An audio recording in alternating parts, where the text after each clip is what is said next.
ওয়ালটনের একটা most popular series হচ্ছে নেক্সি series. সাধারণত নেক্সি সিরিজে ওয়ালটন তাদের বাজেট ফ্রেন্ডলি মোবাইল লঞ্চ করে। তারই ধারাবাহিকতায় ওয়ালটন এবার আনলো ওয়ালটন নেক্সি N10। এই ফোনটার দাম নির্ধারণ করা হয়েছে 15,499 টাকা। আপনার বাজেট যদি এরকম হয় আর আপনি যাচ্ছেন এই বাজেটে সবচেয়ে ভালো একটি ফোন নিতে, তাহলে এই ভিডিওটা আপনার জন্যই।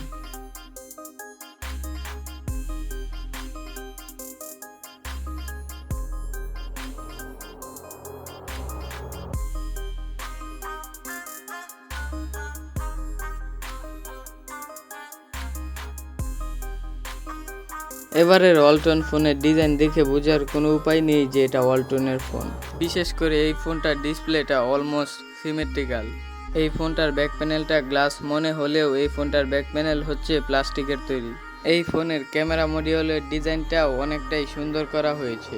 আর গাইস, এই ফোনটা 3টা কালারে মার্কেটে লঞ্চ হয়েছে।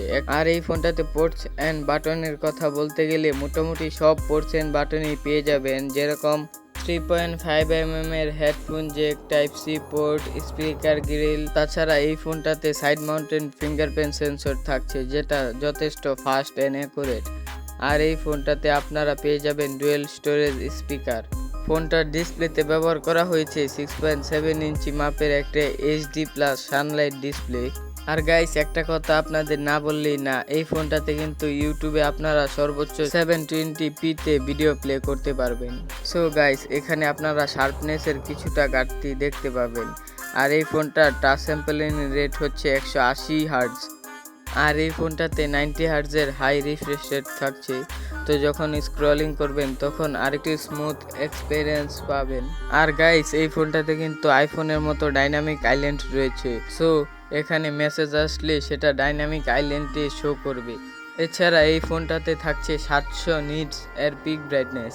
তো আউটডোর বা সানলাইটে কোনো রকম প্যারা খেতে হবে না আপনাদেরকে, কারণ এই ডিসপ্লেটা যথেষ্ট ব্রাইট। আর এই ফোনটার ডিসপ্লেতে আমার কিছুটা কমতি মনে হয়েছে, যেমন এটাতে HD+ না দিয়ে ফুল HD+ ডিসপ্লে ব্যবহার করতে পারতো ওয়ালটন, কারণ এই বাজেটে সবাই ফুল HD+ ডিসপ্লে আশা করে। তো চাইলে কিন্তু ওয়ালটন এই ফোনটাতে ফুল HD+ ডিসপ্লে ব্যবহার করতে পারতো, তাহলে হয়তো আর একটু ভালো হতো। এই ফোনটাতে প্রসেসর হিসাবে থাকছে মিডিয়াটেকের বহুল ব্যবহৃত একটি প্রসেসর। আর এটি যথেষ্ট অপটিমাইজ একটি চিপসেট। এটি হচ্ছে মিডিয়াটেক হেলো G85। তো এই চিপসেটটা দিয়ে আপনারা মোটামুটি ভালো লেভেলের গেমিং করতে পারবেন। এত হাই গ্রাফিক্সে না খেলতে পারলেও বাজেট বিবেচনায় ভালোই গেমিং করতে পারবেন। আর গাইস, এই ফোনটার অন্তত বেঞ্চমার্কের স্কোর হচ্ছে 2.5 লক্ষর আশেপাশে। আর গাইস, আপনি যদি এই ফোনটাকে স্মুথভাবে চালাতে চান তাহলে যথেষ্ট কম অ্যাপ ইনস্টল করার চেষ্টা করবেন। আর চেষ্টা করবেন সবগুলো অ্যাপেরই লাইট ভার্সনটা ব্যবহার করার, তাহলে ভালো একটি স্মুথ এক্সপিরিয়েন্স পাবেন। আর গাইস, এই ফোনটাতে আপনারা পেয়ে যাবেন ওয়ালটনের নতুন UI, যেটা হচ্ছে ROS। আর এই ফোনটাতে ব্যবহার করা হয়েছে Android 14। তবে গাইস, এই ফোনটাতে ইন ফিউচার কোনো সফটওয়্যার আপডেট থাকবে কিনা সেটা জানা যায়নি। তো গাইস, আপনারা ধরেই নিতে পারেন যে আগামীতে কোনো সফটওয়্যার আপডেট পাবেন না। আর এই ফোনটাতে আপনারা পাবেন ট্রিপল ক্যামেরা সেটআপ, যার প্রাইমারি লেন্সটি হচ্ছে 50 মেগাপিক্সেল।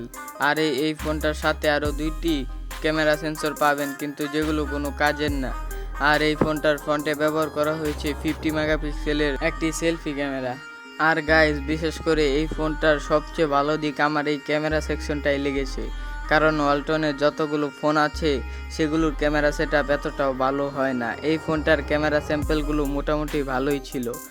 সো গাইস, এই ফোনটার ক্যামেরা সেকশন নিয়ে আমি যথেষ্ট হ্যাপি। আর গাইস, এই ফোনটাতে থাকছে 5000 mAh এর ব্যাটারি, সাথে থাকছে 18 ওয়াটের একটি ফাস্ট চার্জার। সো গাইস, এই ছিল ওয়ালটন নেক্সি N10 এর ফুল রিভিউ। আর গাইস, ভিডিওটা কেমন লাগলো সেটা অবশ্যই কমেন্টে জানাতে ভুলবেন না। আর আপনারা যদি চান যে 15,000 টাকায় একটি ভালো ফোন নিতে, তাহলে দেশি ফোন হিসাবে এই ফোনটাকে চয়েসে রাখতেই পারেন, কিন্তু এই ফোনটার প্রাইস আমার কাছে অনেকটাই বেশি মনে হয়েছে। সো গাইস, দেখা হচ্ছে পরবর্তী কোনো ভিডিওতে। ততক্ষণ ভালো থাকবেন, সুস্থ থাকবেন। আল্লাহ হাফেজ।